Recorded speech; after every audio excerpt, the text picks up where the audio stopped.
Di tangan saya ini bukan emas biasa, tapi ini adalah simpanan bernilai RM12,049 hari ini. Di tangan saya ini adalah 5 dinar 999.9. Ia bukanlah 5 gram seperti ini tuan-puan. Ia adalah 5 dinar iaitu bersamaan dengan 21.25. Simpanan ini boleh membantu anda tampung 3 bulan perbelanjaan rumah sekiranya kalau anda belanja sebulan RM4,000.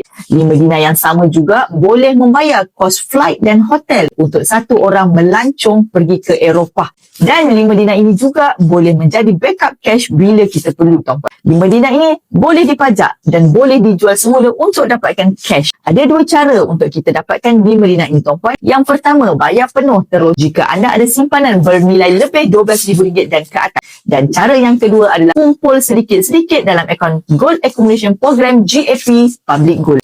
Bila sudah cukup simpanan anda 21.25, anda boleh keluarkan gram emas daripada akaun GAP dan withdraw. Keluarkan emas fizikal seperti saya ini dan pegang dalam simpanan sendiri. 5 dinar ini sebenarnya sangat mudah. Nak miliki simpanan emas ini, soalan dia bukan boleh ke tak boleh, tapi nak ke tak nak. Tepuk dada, tanya hati. Kalau nak mula simpanan emas ini, klik link di bio saya untuk daftar percuma akaun emas GAP. Nanti saya akan bantu anda mulakan simpanan emas dengan bimbingan Dr. Akira.